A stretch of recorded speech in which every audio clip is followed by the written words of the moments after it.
Just two dudes having a conversation. You're my friend and I trust you. Okay, before we get going, I've been holding on to this little thing for 5 minutes now. Uh-oh. Maybe 10 or 15. So on my way here, right? I'm traveling, I'm driving. This is not this microphone stand. I was trying to adjust it. So, okay, I got it. I cranked it down. Excuse me. So I was driving. It's getting dark. It's 8 o'clock-ish. I'm listening to Watermelon Crawl on the radio, right? Well, not the radio, Spotify. Singing along, and all of a sudden, real low, real slow, there's lights hovering above the road. I'm like, oh boy, what is this? And I'm like driving, and I'm like hunched over the steering wheel looking up at it, and it's just a biplane. But my first thought when I saw it wasn't, oh my, holy heck, it's a UFO. It's awesome. I'm going to have a UFO story for the podcast. But it was a biplane. Solid story. Yeah. Yeah. Not to jump in here, but at least when you're thinking about that, at least it is nice because it's like, well, no matter what the result of this is, it's a story. It's a story. Yeah. Exactly. Yeah. Everything that happens to me now, I think this is a story for the podcast. And he won't tell me about it until we do this. We don't talk outside of this podcast. Awkwardly silent in the kitchen. Right. Lord knows you won't text me back ever. I feel like I've done a better job. Kind of. You could be better. There's room for improvement. Yeah, that's fair. So welcome back to You're My Friend and I Trust You podcast. It's the podcast. It's episode something. I can't get comfy today. I mean, unless you've got a bunch banked up. Is this coming out the next episode? Yes. Yeah. It's like what's available is all you've got? Yes. Yeah. And I believe this is episode 50. Oh, wow. This is. He knows better than we do. We should also probably introduce this third voice. Save it to the end. There you go. I feel like I'm drunk, like I'm seeing double here. We got two Benters in the room. That's true. Drunk on grape juice. We do have a guest tonight. This is my brother, Brandyn. Hello. Hola. He is my older brother Yes. by Which he reminds me every time that we discuss ages. by a mini year. A many year? A many year? A mini year. How many years? How many is it? Is it because it's like almost 5, right? Yeah, I think so. So it's like just shy of 5. 4.5, I think. Yeah. Nice. So, but yeah, he has been cool enough to drive up at 8:30 on a Thursday night to hang out and record. Why not? That's true. Why not? So, do you have a topic that you wanted to jump into? Because I have questions as a new listener of this podcast. I have questions for you Oh, really? as a host of this podcast. So, Which I guess checks out, but yeah. go ahead. Well, I mean, you guys have already kind of shown me at least one of the things. I was curious at how the shows start, who decides to just begin speaking, and, we and just how go that all for it. works. But then my other question for you was just like, how do you guys decide what gets cut? Like, do you guys edit anything out, or is everything on the air? Do you guys put everything out there? I occasionally will edit stuff out whenever Pudge says anything racist. But mainly it's very, very little editing. Okay. I think last episode, when I was telling the story about the kids that got stranded on that island full of snakes, I was reading the article on my phone, accidentally clicked an ad. So Nice. It was like 5 minutes of trying to get back to the article. And I cut that out, obviously. Gotcha. Dead air, stuff like that. I will say, I don't know if you listen to like any of our early ones. They're pretty bad. They're horrible. Mainly because we recorded them while laying on couches in my living room. Oh. Like literally just like laying there, barely awake, holding the microphones, talking to each other. There's some pictures on our Twitter. Yeah. Nice. And we didn't really edit those either. No, we should have. We should have, because they would have been like 15 minutes long maybe. But yeah, at this point, I mean, we just kind of talk, and Yeah. there's been a couple times where we'll get through 25 minutes and then just be like, this sucks. Gotcha. And just Yeah. Cut We it haven't had one of those in a long time. Yeah. Knock on wood.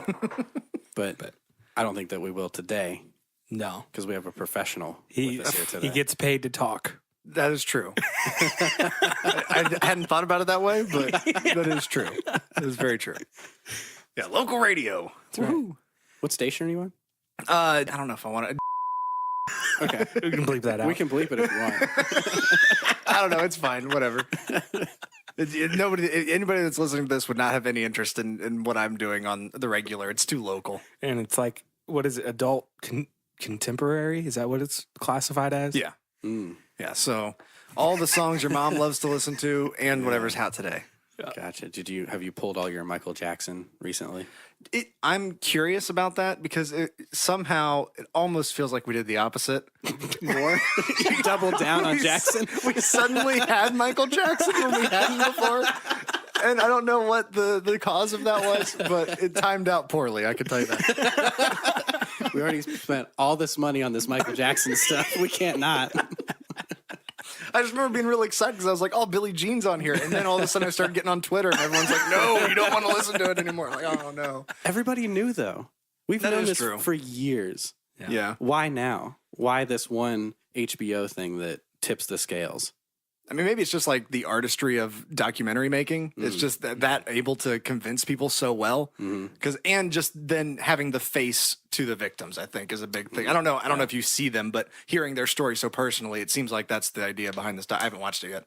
I've just heard a lot of people talking about it, and they all seem like it's very personal, and you kind of get a lot of very graphic details about some things. And so that's kind of what a lot of folks are upset about, obviously. But like you said, it seems like it's kind of been out there since the 90s, and we've just all been still listening and Right. moonwalking across stages. Does the moonwalk have to stop now, too? I don't know. No. No, I feel that. I thought OJ was innocent until I watched his doc. Nice. We'll leave that in there. That's not getting edited out. So, All right. what other questions do you have? Well, I mean, when I was listening to the episodes, the big thing that, I mean, I could say, I'll just check the most recent ones or whatever. I was very selfish in the way that I listened to the episodes. I was like, oh, Jordyn probably talks about me on this one. And then, oh, Jordyn probably talks about me on this one. And so, like, I clicked the one that was about you getting sick and going to Christmas and getting your Nick Cage pillow. And I picked the one about Yeah. wrestling because obviously that would tend to be involving me since we went so many things together. Right. But I guess as far as questions, I don't really have any other questions. You guys have kind of answered them as we've been talking. Nice. So, did you know that I watched WrestleMania on my honeymoon? No, I did not know this. I did not know that at all. It's weird because, for having watched so many events together, I don't think we've ever watched a WrestleMania together. Maybe once. Yeah, I don't think so. Because it's always been like, we'll hang out with the Royal Rumble, we'll hang out for a SummerSlam. Right. But WrestleMania is like, I'm going hanging out with college friends and you're hanging out with your friends, and it's just never been together. Yeah. Or you're now hanging out with your wife on WrestleMania because that's now an anniversary thing. So We have to watch this every year.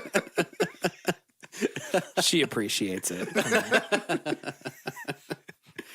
I have a question for you. Okay.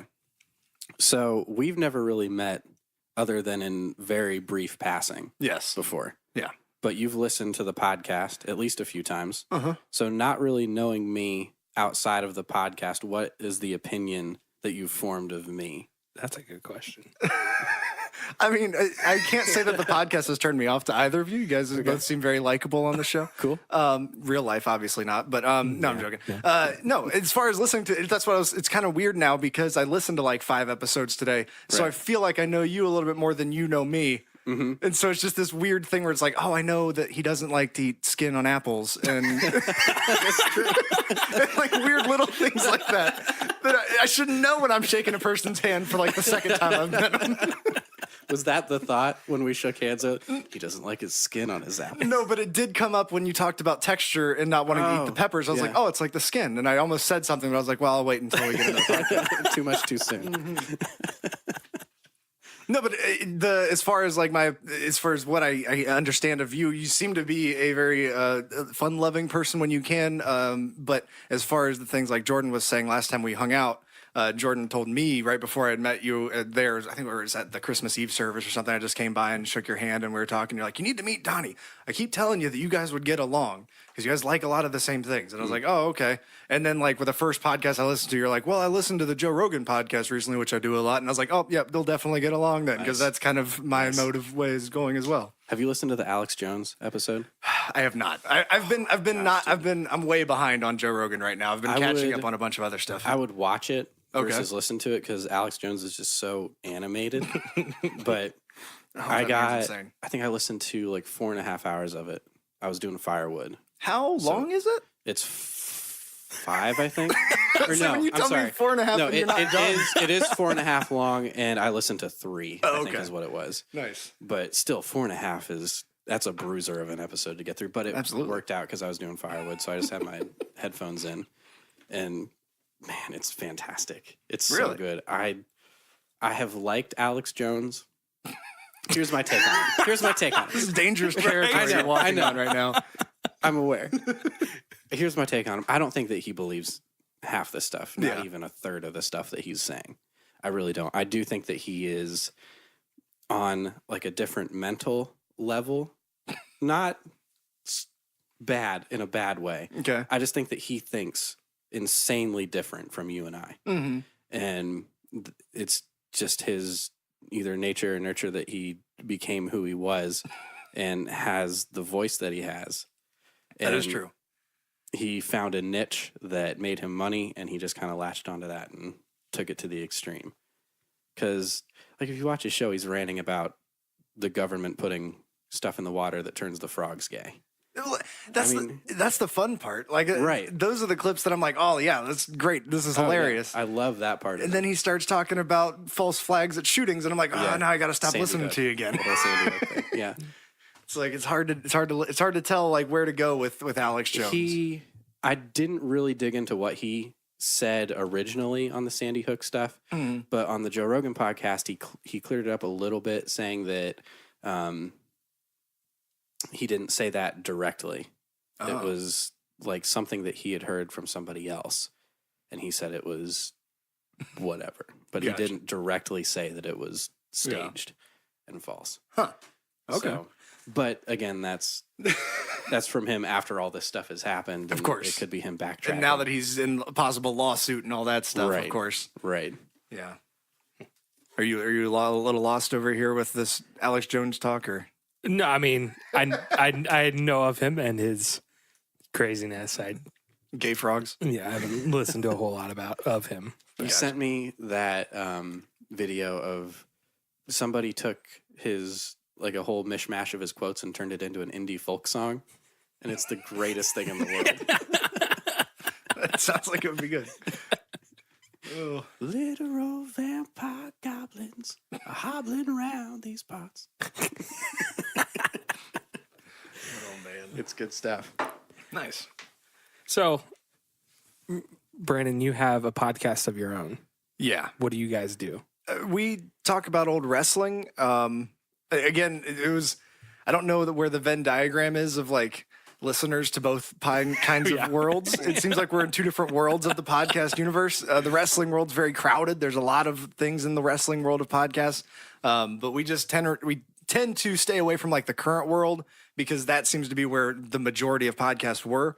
And so when we were coming up with the show, we were like, what would be a way to stand out a little bit, but at the same time be something that would be fun to do. And we both enjoy watching wrestling. Tony, my co-host, watches wrestling all the time. Like when I'm listening to podcasts, he's randomly watching episodes of Raw from 1993. Oh, wow. It's weird how much he watches wrestling, but because he's so into it, and then I'm into it enough that we both are into watching at least one pay-per-view a week. So we take a week, we watch an old WrestleMania or an old SmackDown or something, and then we come together and just talk about it and play clips, make jokes, that sort of a thing. Mm-hmm. It is explicit if you are thinking of joining over there. Just fair warning that there is going to be some curse words and naughty bits around. We told him to watch his damn mouth before he got on this podcast. Well, it's wrestling, and there's a lot of, blood and guts and all that stuff. And, of course, the history of wrestling is carnies and all that stuff. So, obviously, I guess the colorful language just kind of feels like it fits on that topic, I guess. Right. Yeah. But I think it's interesting because like you had talked about this when we first started. You and I have gone to quite a few wrestling stuff. Like you still do way more than I do. And even like I'm kind of like a casual fan, I would say. I like more of the old, like the history of stuff. Yeah. And so, you know, anytime we go to like a pay-per-view or something, I've told this to other people before that I think there's like a stereotype around like wrestling fans, you know? Yeah. But it's the coolest environment when you go to a show. Like everyone is just cool. Like you get annoying people like any place, but like just like everyone's kind of there for the same thing, and like everyone, you know, cheers or boos. But it's like a lot of fun, and I don't think unless you go to a show, you'll understand it. Mm-hmm. I do think that the live experience adds a whole other level to the whole thing. Yeah, like I think we were talking about recently because I had tickets to a show. Tony couldn't make it out to the show, and I was looking for somebody to go. I'd asked you, and you were busy that night. You were in Tennessee or something like that. And so then I asked our brother-in-law, our youngest sister's husband, and he had never been to a show since he was like, I think 12, he said, when he was living in Canada. That's where he's from. And he had gone then, but he hadn't been to a show, doesn't watch, doesn't keep up with it or anything.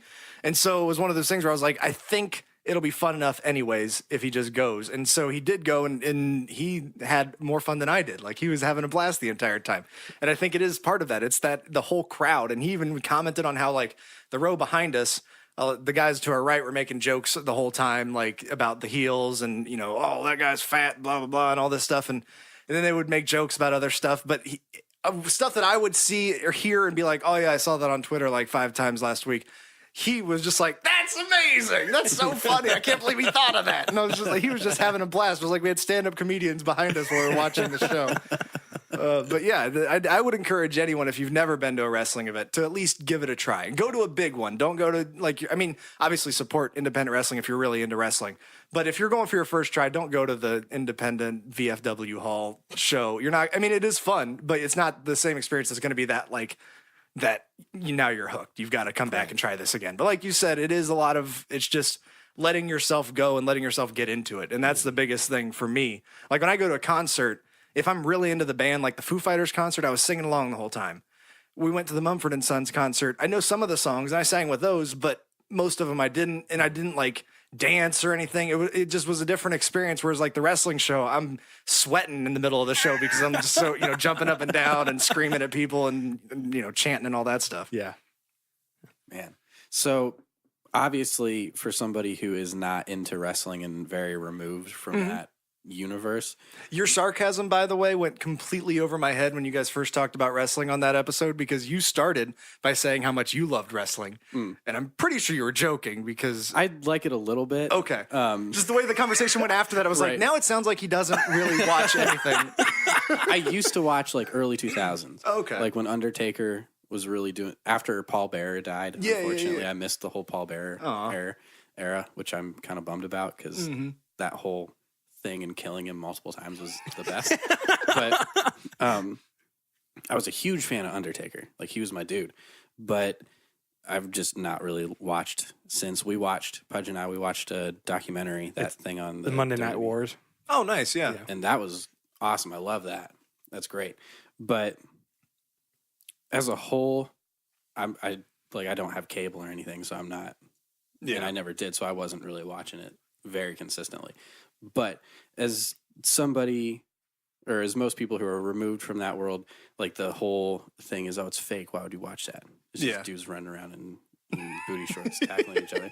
So what is your pull to that? Obviously, you have a whole podcast built around your love for this thing. Yeah. What is your draw to that? It's, obviously you always hear whenever people go on different shows that have nothing to do with wrestling and they want to talk about how great it is, they're always, it's the pageantry and the how big it is. It is that. But a lot of it is also like, just because even though that the outcome's predetermined, they still have to do those things and they have to then live their lives from then on and not be permanently injured from doing these things. And people have been permanently injured. People have died in the ring in some rare instances. But I think that that bit of danger there, along with the entertainment and just seeing, my biggest thing is if I can see that the person in the ring is having just as much fun as the people outside of the ring, that's when I get really into it. Like when I see a wrestler that just absolutely is having a blast out there doing what they're doing, that's when I get really into it. There's a guy named Ricochet right now who's just recently come onto the main roster, and I'd been watching him in New Japan. I had been watching him in NXT, which is it's like the AAA of the WWE. And he's fantastic. He can flip all over the place. He does like if you do a regular flip, it's a 450 if you land on your stomach after jumping from this vertical. He does a 630, so he does an extra rotation there. Jeez. And it's just insane. And he's just really good, and he's really impressive. And I think that's part of what I get into it. And then also the talking aspect of it, because you have all these people that are incredible athletes that can't talk, and they never go anywhere because of it. So it's this weird skill that you have to be good at physicality, but also you still have to be smart enough, unless you can get a manager or somebody to talk to for you. But a lot of the times, especially in the current product, you also have to be able to talk. You have to be able to have those conversations. And so it's just interesting to see who are these people that are good at both. They have that both sides of the brain sort of a thing that allows them to excel in that. And I think that's part of what I enjoy about it, is the backstage rooting for these guys as individuals in their lives, trying to reach the top of this world that they've joined. Right. Very cool. I've always wondered this because obviously we're brothers, so we grew up in the same household. Excuse me. And I've talked about it on this podcast, like the weird things that we weren't allowed to watch. Or So where and how did you get into wrestling? Because I remember as a kid, like wrestling was a no way. Yes. Like we had cousins who were really into it, and I remember like that being like a thing. Like I always thought like, oh, they're like bad, because as a kid, like I thought coffee was bad because my parents didn't drink coffee, and in my head it was like people. There must be a reason they're not. Yeah, like people who drink coffee are like doing something awful. And so how much of your bubble as a child was self-enforced versus actually told that you weren't allowed to do? It's probably a good majority of it. I mean, because like I think as a middle child, just naturally, like I observed more. Like, I mean, I didn't talk a whole lot as a kid. Yeah. And so I would just watch and observe, like, and make assumptions out of that instead of like someone telling me for sure, this and this. And so, like a lot of that was probably just me, like the coffee thing. There's nothing wrong with coffee. It's just our parents didn't like coffee. Do you, not to start a long, like, let's talk about member berries, but do you remember when we went to the one Christmas where there was a room in the attic of the building where there was like a poster with a yin yang symbol and then also a Sega Genesis with Mortal Kombat in it? I do remember this. We played probably 2 straight days of Mortal Kombat before my mom ventured into the room and realized what was happening up there. And immediately we were in very much trouble. I should not be playing this. I remember that. And what's funny is I was thinking about that the other day, and I couldn't remember if that was an actual memory or like just something that like I thought happened. Because like I was super young. I don't even know how old I was at the time. Yeah, because I was young at that time as well. Yeah, but I do remember that, and like I don't know if it was because we had never experienced, like at least me, never experienced that before. That like when we got it, I was like sucked in, or what? But was that the original Mortal Kombat? That's a good Sega question. Genesis? It might have been Mortal Kombat 2. I don't know. Didn't that almost get like an A rating? Yeah, because that's what like Nintendo made them change the blood to green, and they called it like sweat or something instead of blood. But yeah, I believe there was a big like battle because that was like one of the big hot button games. Yeah. So that's how Brandyn got into this awful wrestling thing. This evil. But it was video games. Because that was the way it was. Drug. It snuck into the house because, I couldn't say, oh, I'm going to go over and watch wrestling at this person's house. But then when my buddy's I have a PS2 and he's bringing over his multi-tap and we're going to play 4 players. And remember that. And he brought over SmackDown, Shut Your Mouth for the PS2. And that is the thing that got me into game. wrestling. It's so good. It's the absolute best. I loved that game. Oh my goodness. I had a buddy in middle school that I went over to his house and we played that all the time. It was my favorite part about it, which is something you can't do anymore. It's not my favorite part about it, but it's one of the little things in it that I love that you can't do anymore in the new episode, the new versions, at least as far as I can understand, is I always enjoyed going into the wrestlers that are already there and changing their settings. So like when Brock Lesnar was a heel at the time, none of us liked Brock Lesnar, and my buddy would always play as Brock Lesnar because it's the most powerful character, and that always annoyed me. And so we went in when he wasn't there, and we changed his entrance to be Tori Wilson's entrance. So Brock Wilson comes out, swaying his hand around, swinging the hips, showing the butt, all that stuff. And he was furious because he was like, "What is going on?" So that's how you got into it. Because like for me, I was trying to think back of like when I remember you guys playing that at home, but like the first memory I have of watching wrestling was you used to, or at least this one time, you probably did more, but let me go with you guys to B-dubs and watch pay-per-views, which I thought was really cool. Thank you, by the way. Oh, no problem. Because I was way younger, 5 years younger than you. But You ruined him. yeah.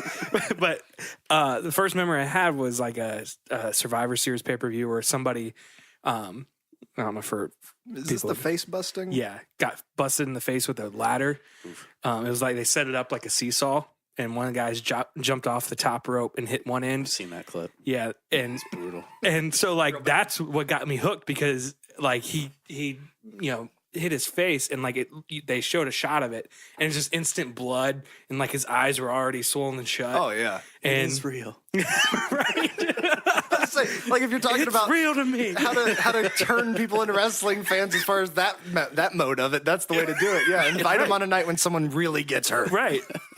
That's my first memory of it. And I don't remember, like I said, I don't know if you took me to more, like, obviously you took me to SummerSlam and Indy, but. We went to a few at the B-dubs, but then all of a sudden the rules changed and our B-dubs couldn't host it and all that stuff. And so it all just kind of died out. But that was another fun part about it because you kind of got that little bit of the arena feel because the whole B-dubs would be packed with.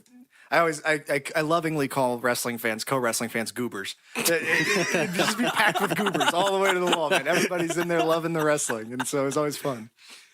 Have you seen The Wrestler with Mickey Rourke? Mm-hmm. Oh, I yeah. keep telling him he needs to watch that movie because it's fantastic. I've listened to 4 episodes. I heard that he didn't watch The Wrestler. I also have heard that you haven't seen Jaws. Oh, yeah, you which texted me that. blew me away. Dude. So, honestly, okay, so you said that you had some things you wanted to talk about some things I had said about the movie Jaws. Yeah. You had texted Pudge and you had texted him a podcast episode.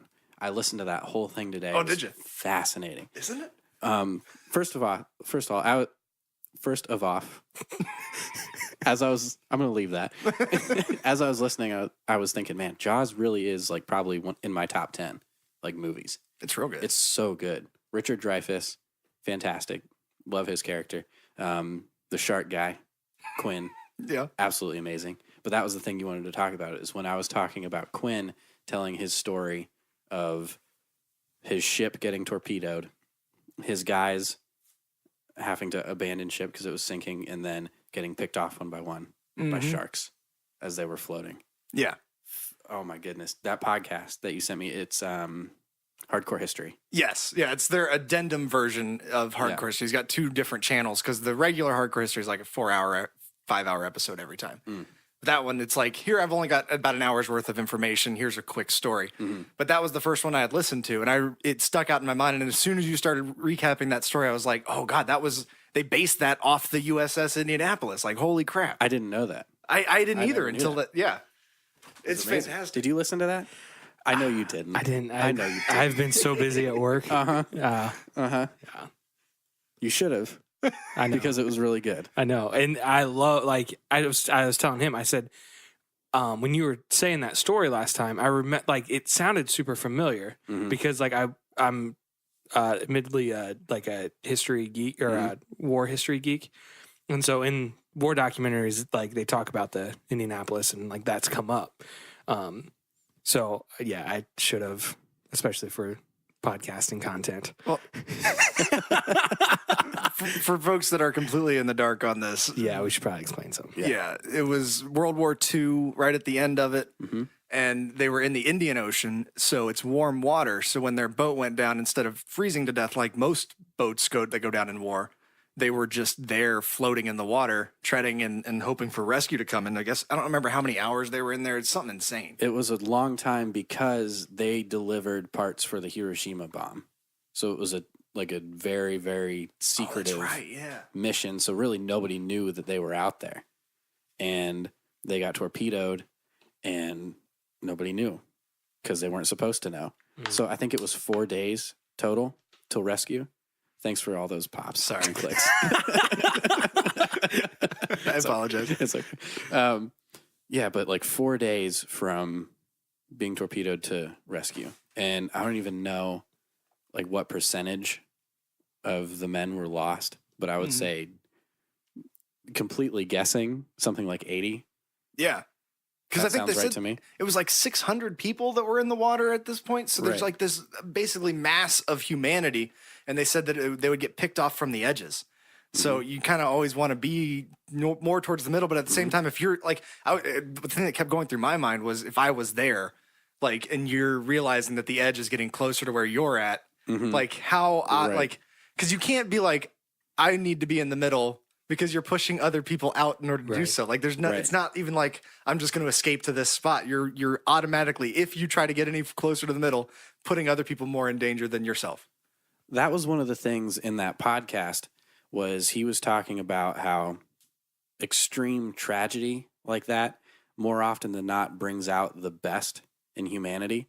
One of those instances would be when the ship was torpedoed, a crew member got his eyeballs burned out and had touched some part of the ship. Like the whole ship was hot because it was burning and had burned the skin off his hands down to the tendons and bones.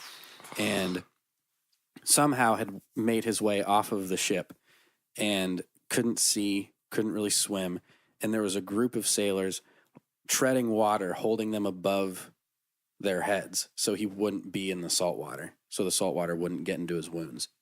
And obviously that's a person like you have to think in that situation, we're probably not going to make it as is. And we're semi-fine. This guy has no eyes and can't tread. There's no way he's making it. But still, they chose in that moment to save that guy. It's crazy. Maybe, I don't know, can't speak for it, but there might have been just an acceptance if you were on the outside. That might be, yeah. You know? This is my spot. Hopefully I get lucky sort of a thing. Yeah. Right. Yeah, that is an incredible story. I remember him talking about the treading the water and keeping. It's like I can't tread water with a diving toy in my hand. Like, I can't imagine having like somebody over top of you and holding them up like that. That would be insane. Absolutely insane. Another insane thing is that water is so clear you can see 40 to 60 feet down. So you can look down and see all these sharks just circling beneath you. They had ones that they would see so often that they would name. One crew member named a massive tiger shark Oscar, and he kept coming back and coming back and coming back. Yeah, the one that really stuck out to me as far as the story that he was telling was when one of the men, and this seems like, I feel like someone in a movie has recreated this at least once or twice, but the shark like grabbed him from underneath and was swimming forward, and they said that it raised him out of the water to where like his thighs were up and he was just scooting across the water with this shark just moving him across the water. And it's like just that image just stuck in my mind ever since listening to that episode. And honestly, watching Jaws, they do that exact same thing in Jaws. That's where it's at. Okay. Yeah. And every time I've seen Jaws, I think, wow, that's so unrealistic. Like, there's no way it would happen just like that, where that person is like parallel with the water for that length of distance. And apparently that happens. It's, I just can't imagine I mean, you talk about post-traumatic stress disorder being out there for that much, like the kind of toll that would have on your mind coming back afterwards. Especially in that was 1945, I think was that year. So 1945, there's no help for that. Yeah. Stateside. Don't even know what it is. Right. Right. Just think it's whatever. Yeah. They used to like shell shock when people would just go crazy in the trenches. That was obviously stress and not really post-traumatic stress. It would be traumatic stress happening at the time, happening at the moment. But people breaking down mentally like that, they called them cowards. Oh, goodness. Yeah. Yeah, that's rough. Like, because it's just now knowing what we know. It's similar to like when I was listening to you guys talk about wrestling. Concussions obviously came up, and it's like when you see these things, and it's like you talk about these past instances, and it's just like, man, just the things that we didn't know back then that we know now, and the way that it just so quickly advances. Like just the idea of calling someone a coward because like a bomb went off 20 feet away and you somehow lived through it. Like that's insane to me. Also on Joe Rogan podcast, he was talking with, I think it was a Navy SEAL. I'm probably wrong. Don't quote me. But he had come home from war, and I think he had been involved in, like he was a drill instructor and had been involved with that. And his mental health had declined, like to the point where he was contemplating suicide almost daily. And his anger, like he would just snap, and he went to multiple doctors trying to fix it. And long story short, eventually found out it was because of concussions from grenades and rockets and things that messed up his like internal chemistry. That's wild. And was causing all that stuff. Holy cow. Man, that'd be rough. Yeah. Goodness. All right. We got dark. Yeah, we did get dark there. Yeah. Donnie's dad hates it when we. Did you listen to that episode by chance? I don't think so. It's which one was that? Was that Crying with Our Dads? Yeah, Crying with Our Dads. Oh no, I purposely avoided that because I was like, I don't want to cry today. And I know the way that it is with you and me, and seeing Dad just tear up, it instantly hits. So I knew that just listening to you describe that, I would be crying, and so I decided against that. I teared up today listening to that podcast. When that dude was describing the soldiers holding that, like treading with that dude above their heads, I teared up. I had a moment. It's a powerful moment. I mean, that's one of those things where it's like, how has no one just taken this specific thing and made a movie out of just that? Have they? Okay. Maybe I just haven't seen it. I think it's called USS Indianapolis. Oh. I think Nick Cage is in it. Oh, goodness. Is this a recent movie? Probably within post 2000s, I think. I'll have to check this out. I think I remember my old roommate watching that movie once. Do you remember if it was any good or not? Or I don't know, but I don't know if he's a reputable source for. Was this the bladder infection period when he watched it? Or? Probably, yeah.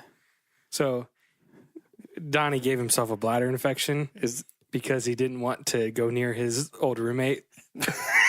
So he would stay in his room. I locked myself in my room to the point of getting a bladder infection. I just wouldn't go to the bathroom. There was a point in time where I contemplated getting like a large Gatorade.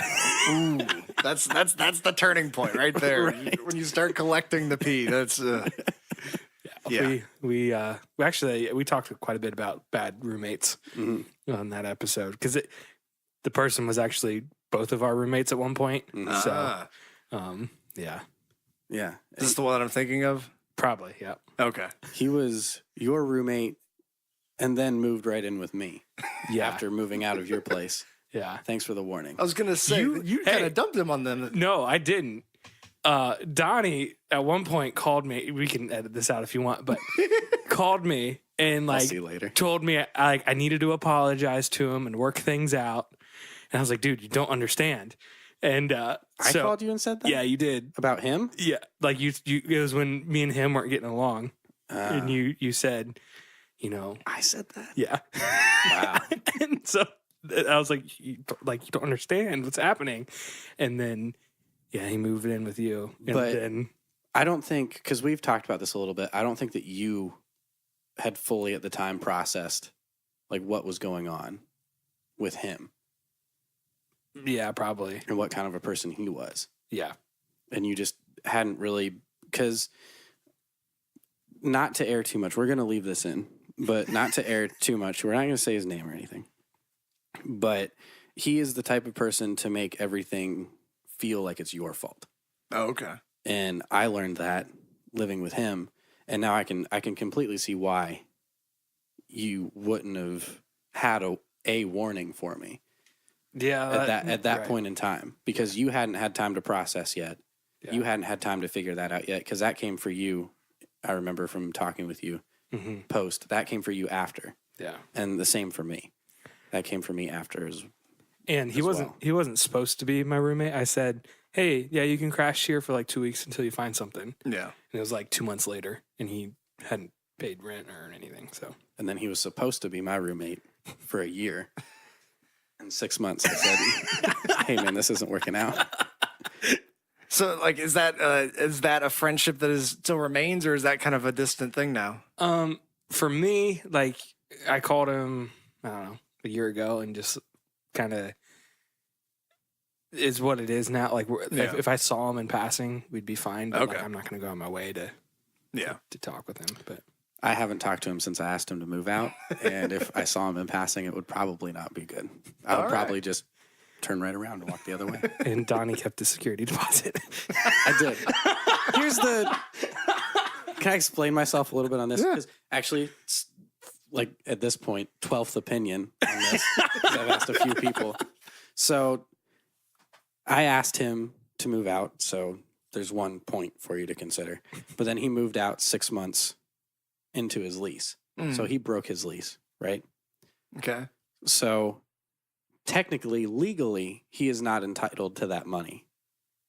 So when the landlord was like, hey, I have, when he gave me back my security deposit, he gave me this other person's half as well and was like, you can pass this along to him, or obviously you can keep it because he broke his lease and Gotcha. he's not legally entitled to it.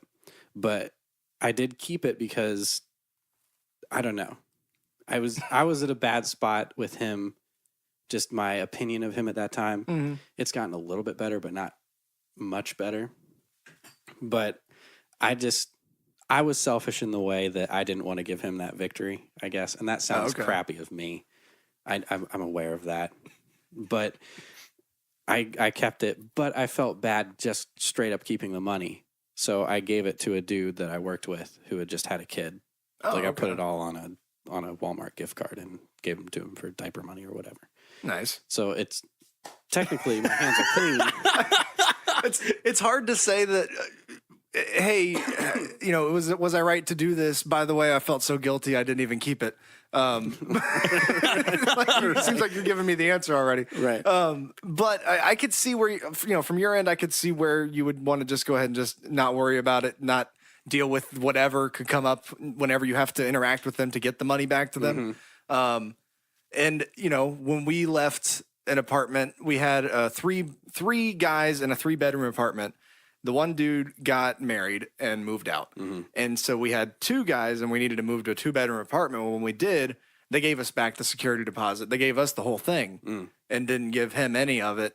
And we just kind of transferred it over to the new one without even thinking about it. And I don't think he really even thought about it as much as well either. But I mean, I guess kind of then we probably stole a little bit of his security deposit. Now that I think about it, I hadn't thought about that until just now, but yeah. I have a check to write. I just think it's crazy how much like living with someone can completely change the original relationship. Like you guys were saying, bad roommates, and immediately that came to mind was my college situation, our second year, where we had 3 of our buddies from high school, and we had been best friends throughout high school, did everything together, and then when we started living together in college, 2 of us remained really good friends, and the other one kind of split off a bit and got angry with us a lot, and we had a lot of close fist fights almost in the living room. I never wanted to be in a fist fight. But like I remember one day specifically, we would go to Walmart a lot because if you don't know, I went to Vincennes University. It is a town with nothing but a Walmart and like nothing else to do. And so not Rock Band, but Guitar Hero had come out during that time. And so there's a couple of times where we went over at 3 a.m. in the morning and played Rock Band in the demo thing for 2 hours. Nice. And then, but anyways, so I remember we went to this Walmart. He had won a like ball thing in one of those claw machines, and we went back home and we were just hanging out watching TV. And he was sitting on the couch and he kept hitting me in the head with it over and over again. And eventually, I just like took it. And when I took it, or I tried to grab it, just like it was like a child like grabbed onto it, was like, "You give this to me." And I was like, "Oh goodness, dude!" And he's like, "I will beat you," like cursing at me. "I'll beat your blah blah blah" and all this stuff. But I just remember him getting very upset with us, and then after that, cooled down. I kind of backed off because I'm a very much I'm going to back down if whatever. Like I don't want to fight. I don't want an actual conflict, and so I back down on those kinds of things, especially physical conflicts, very quickly. But that one, I backed down really quick, and then because I'm also kind of a crappy person, every once in a while, I then put a knife to his ball, like when he didn't see it later on.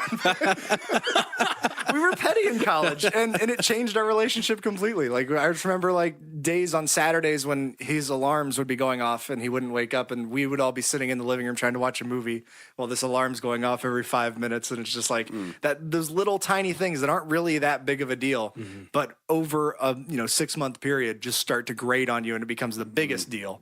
And I just remember like that, like. His alarm went off. Who cares? He hit sleep, and then he went back to bed. He hit snooze. It's like, it really shouldn't be that big of a deal, but it would infuriate us because we were already to that point of we're just done with this. Yeah. My ex-roommate used to leave all the cupboard drawers open. All the cabinet doors and the drawers. He'd just leave them open. What? He'd get a bowl, and he'd just leave it open. Like, but why? I don't know. I confronted him multiple times, like, hey, man, can you close these doors? And he's like, oh, yeah, sure. And then he'd just leave them right open. But to be fair, I did use his bike pump as a back scratcher. So there you go. He freaked out. Well, I mean, like, I don't know about your upbringing, but I remember a very specific lesson about shutting cabinets after we had opened them. Oh, I don't know. I just remember one, because, we're kids, and so we're not knowing what we're doing. And maybe he just never got this lesson. But I remember leaving like 2 of them open at one point. I don't know if it was me or Kristen or whoever, but I just remember one day Dad getting home and just all you heard was slam, slam, both the cabinet doors. And then immediately, everybody get in here. And we had a whole talk, and then we all had to learn how to shut doors after we opened doors.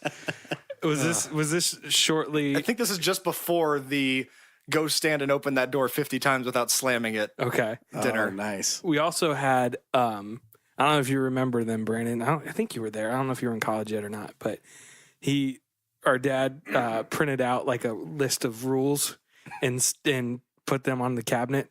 Do you remember? You don't remember that? I don't even remember what they were, but I just remember being so embarrassed when like friends would come over and we have this list of rules taped to the cabinet. Don't slam doors. Don't slam doors. Don't scrape your door. teeth on your fork. And we always had to do that like sort of stuff happens by accident. No, it doesn't. Or don't. This was I don't remember who I was talking. If you went to other people's house, they might have a list like that, but it would be like clean up after you're done. Like it would be the normal things. Ours are like all of our dad's specific OCD dislikes. Yeah. Don't do this, don't do this, don't do this, don't do this. It's like anybody else would be like, well, they're kids. And live in a constant state of cleanliness.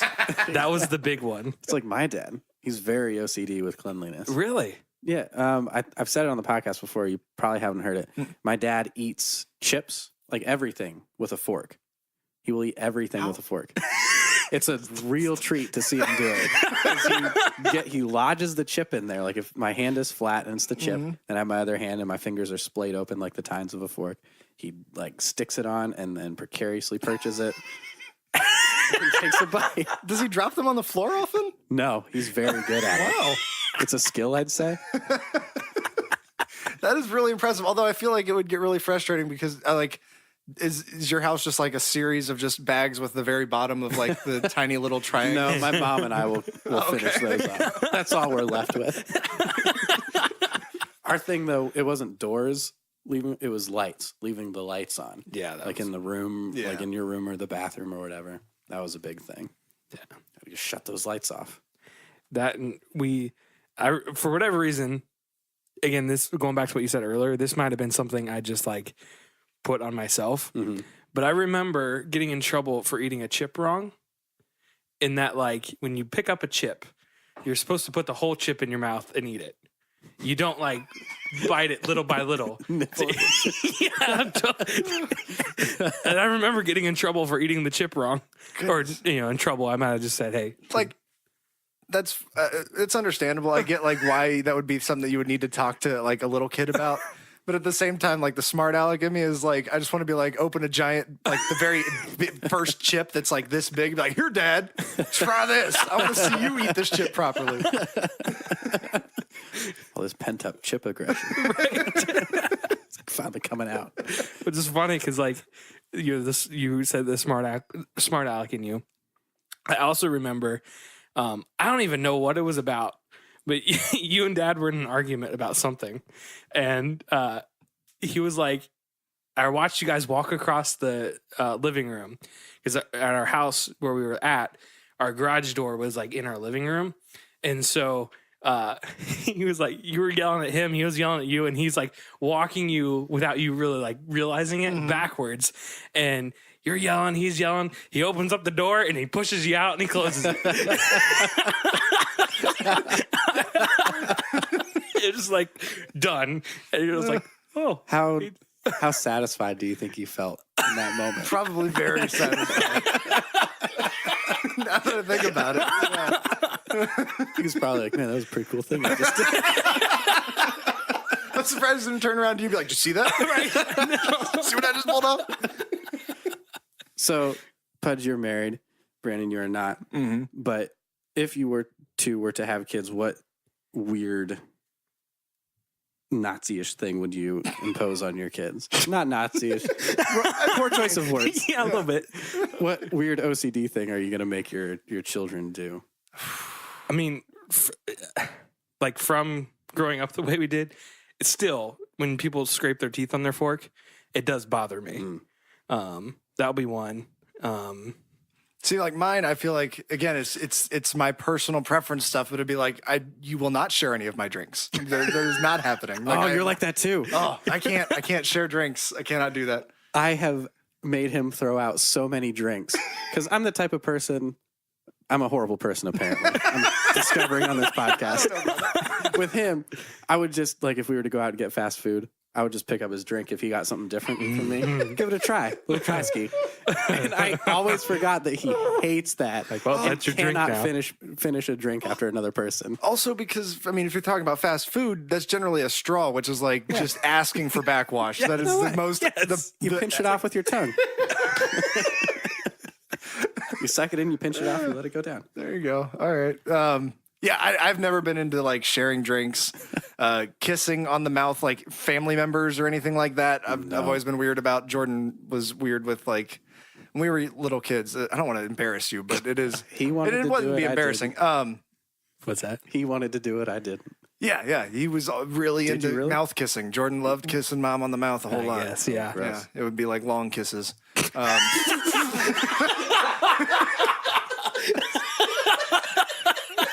I just remember it grossed me out when I was a kid.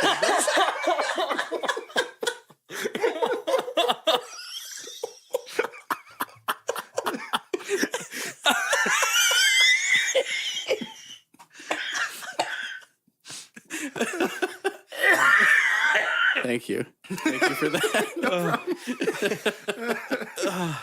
I feel that though. I have a ton of older Italian family members, and they're all very much into that. And every family reunion I go to, it's always that awkward. They're grabbing my face and trying very hard to kiss me on the mouth, and me pulling away against these strong Italian women. Goodness.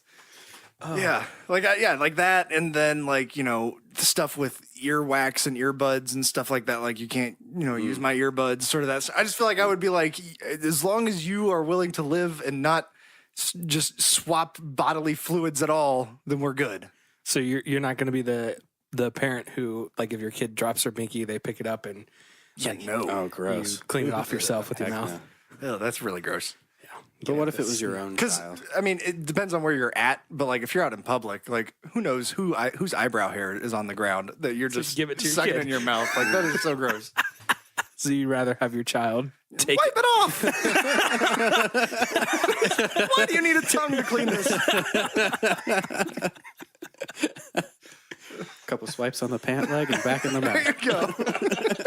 It'll be fine. The germs are good for him. Oh goodness.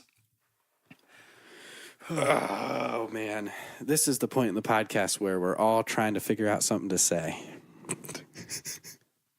Because we're at 54 minutes in. We used to, like, our goal. Is there a time limit or anything? Not really.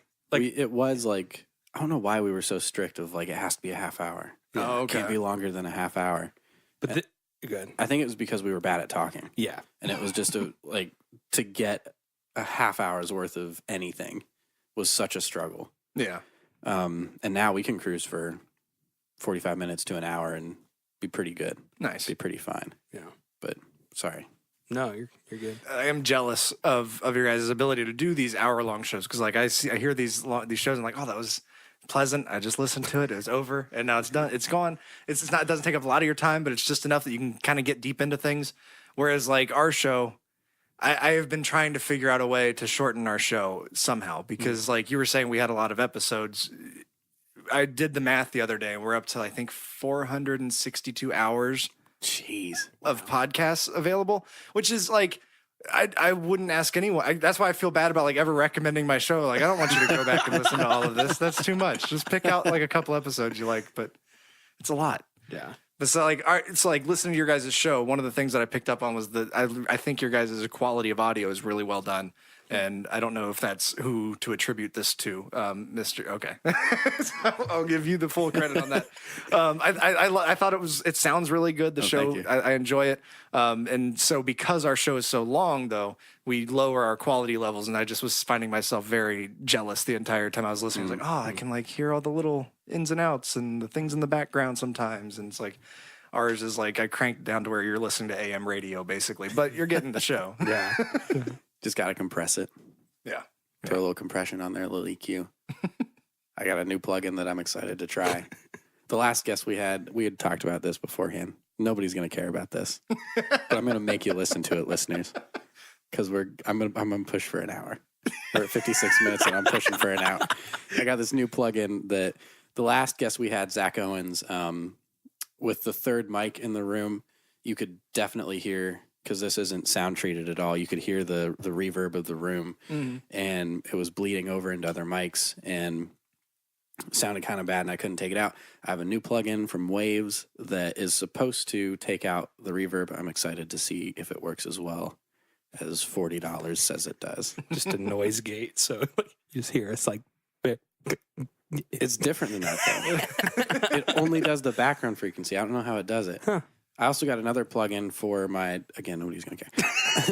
I also got another plugin for my audiobook stuff that there's like a slight hiss because I have bad ground at my house. So through the preamp, I get a little bit of hiss, just electrical hiss. And this plugin, somehow, it only sees the audio, like the waveform, and lets that pass, like my voice, and lets that pass. So it takes away the hiss without taking out... Because normally to remove hiss, you'd have to bump down like 5 hertz or whatever around that frequency range and like bump that down with an EQ. And then that takes away the high end of your vocal. So it doesn't sound quite as crisp. This somehow only takes away the hiss and not the high end of the vocal. Nice. So. And it's funny that you're saying like no one would be interested in because it's like it is one of those things where I was recently training someone that came in. We were hiring a new part-timer. Mm-hmm. If you live in the Millersburg area and you would like to be on radio, we are currently hiring a part-timer, but because he lasted an entire day, he came in to train with me, and we were talking and stuff, and it was just like a lot of learning and stuff like that. But I was so excited for this guy. I thought this is going to be the dude. He's going to be around for a long time because he knew what overmodulation was before he walked in the door. He knew how to edit things on Cool Edit or Adobe or Final Cut and all that stuff. Like he had used an editor before. He had done some of that stuff. And it's one of those things where it's like, it's very specific. And like when you think about like the problems that come up in editing audio, no one in the world gives a crap about it. They just want good audio. But it's like, but for people that edit audio and that record audio and have these things pop up and like you record an entire episode and suddenly you find out that there was like a buzz or something in it. And it's like, what? How did I not hear that? It's one of those things where it's like for anyone that's done it, it is so relatable and so like I just want to hear more people talk. Like I would love to just sit here and just talk about problems that we've come up with in editing, but I know that no one else would find another hour. Let's go. I'm totally down with it. I'm pulling an Avery. We're doing a part 2, and it's going to be all about editing. Yes. Well, that's what completely be down for the that. first time we tried to record with Avery. We did that exact same thing where we sat down and it was at camp, and so we didn't have our normal setup. That was probably because it was extremely poorly grounded. That's probably true. We were in like a gazebo, way out, away from any building. But as we were recording it, it sounded fine. It sounded fine in the phones. Sounded fine in our or headphones. did we have Oh headphones? no, we didn't have headphones. That's right. We got too lazy. We didn't bring our headphones, and we're like, we're not going back to get them. Yeah, we're like, this will be fine. And we recorded it was probably a good hour and a half. Yeah, That was a long episode. and it just sounds like somebody. It's not going to do it, but like if your cable isn't plugged in all the way, and it's just like the whole time. Yeah. That sucks. Unusable. Yeah. Should release it as like a bonus, because if you listen to like 5 minutes, you kind of start to tune it out. But it's there. Definitely. It's definitely there. So, what's your podcast name? If people are interested, where can you find it? If you want to check it out and you're not easily offended, I would totally invite you to check it out. If you like wrestling at all, I really would invite you over to listen to the show. It's Golden Age of Grappling Podcast is the name of the show, which was a mistake because grappling is technically jujitsu and MMA stuff, and so we get a lot of people that are confused when they come in and find out that we're talking about Hulk Hogan and not This is what George I thought St. it'd be Pierre. at all. Exactly. But if you go to goldenagepodcast.com, you'll find any and all information that you need to find about the show. We post a lot of stuff on Twitter as well, which is at Grapplecast. And if you do check that out, I know it's a podcast, so it's an audio medium, but for some reason I feel this need to put out more content. And so I'm constantly, while I'm watching the show, it takes me like 8 hours to watch these shows to review them because I'm constantly pausing and taking screen captures and making GIFs and doing all this kind of stuff. I was wondering if you made that stuff or not. I do. I make all of that. I generally, because now that I've got a 4K TV, if you record it with your phone, it doesn't look too bad, actually. So that's what I usually do is just record it with my phone. And then I don't know if this is correct. I'm basing this purely on the fact that I haven't had any problems yet. It seems like maybe this allows it to not be detected by the whole piracy auto detect things. Yeah. I don't know if that's true or not, but it seemed I've not had any sort of dings or anything like that. But you're about to. Yes. That's what it was. But yeah, so that's the Golden Age of Grappling. We talk about old wrestling and we just have a good time and check it out if you're interested. I will say too, if you're a fan of a more, I don't want to call it structured, but you guys have a game plan going in. Yeah. Unlike us. So zero game plan. Zero game plan. The amount of prep I did was seeing what I thought was a UFO and then thinking, man, I'm going to tell that story right at the beginning. On your way here. On my way here. If that hadn't happened, we'd have been screwed. we just would have been sitting here not saying anything. So if you are a fan of a more, you guys have different segments, which I texted you about. What was it? Sid Vicious. Yeah, the Sid Vicious dishes. Yeah. Which I think is a hilarious just name for a segment. But if you're a fan of that style, you guys do a great job at prepping your stuff. And thank you. You guys keep it flowing pretty well. Awesome. Is that your own podcast shirt that you're wearing? No, this is someone else. This is another wrestling podcast because it's too big of a world. But I support them because during the G1, which is a New Japan tournament, there's 70 shows in a month or something like that. It's not that much, but it's a ridiculous amount.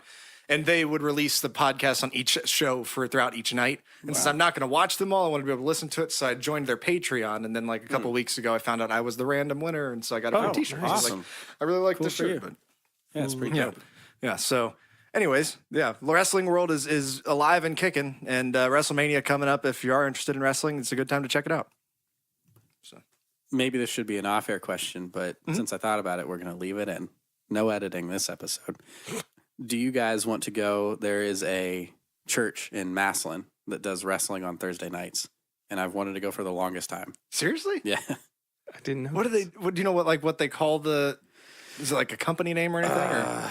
I don't know. I honestly have no idea what to expect. I'm really hoping I'd be it's down just to at least check it out. people from the community that wanted to get into wrestling, and Guys, let's become wrestlers. I know, right?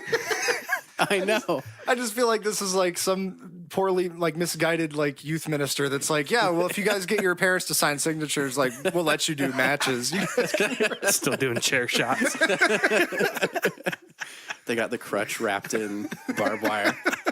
Just a super brutal. instead of a cookie sheet, you can use the lid piece to the communion wafer thing. They don't dive into thumbtacks. They dive into the communion cups. Suplex them into the baptism.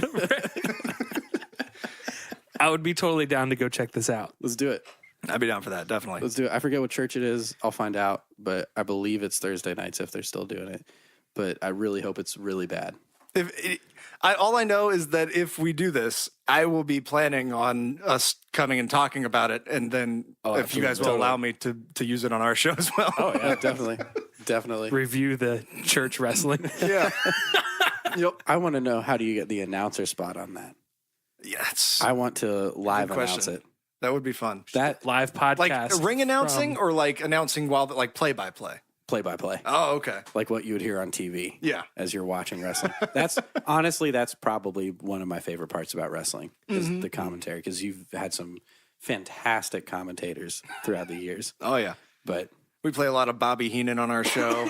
That's one of the things is we like to cut clips out from little bits that they say or jokes that go back and forth. So yeah, we big fan of the commentary on wrestling for sure. Yeah. Obviously there's the watch out Randy Orton meme. But I love that. Oh yeah. But hey man, thanks for being with us. Thanks for taking having time me out of here, your evening. Yeah. I appreciate it. It's been a real treat.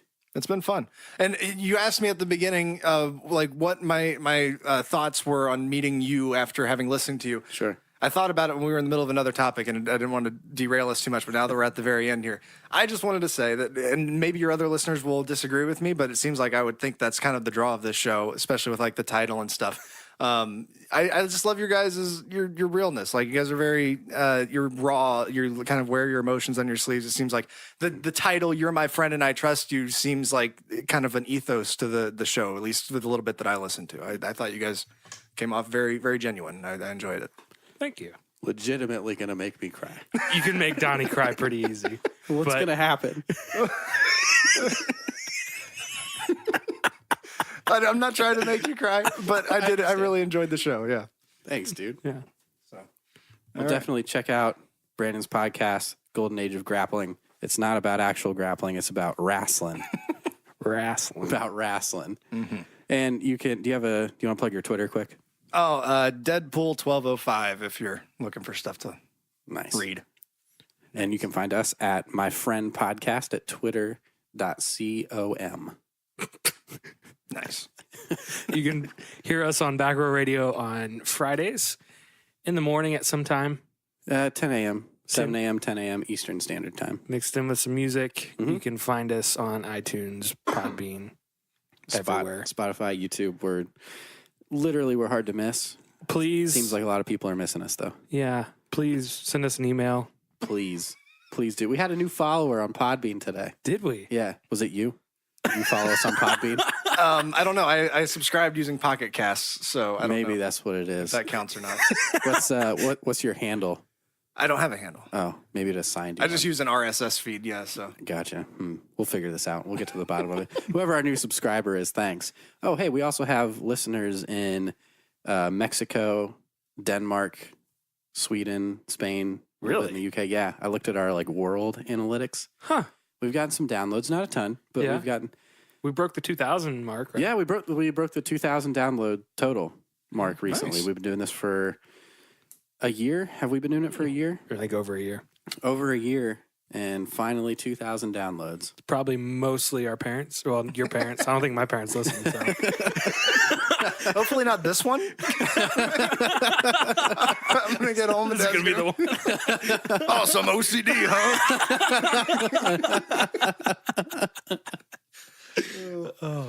huh? And if you want to email us, I don't think we said, but you can email us at www.itrustyoupodcast@gmail.co. What? Huh? What did you just say? I trust you podcast at gmail.com. What do you think I said?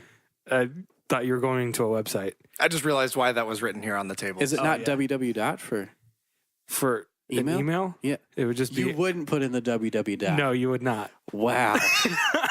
No, in fact, if you put the email in the URL bar, you're not going to find it. Well, don't I just sound like a prize idiot?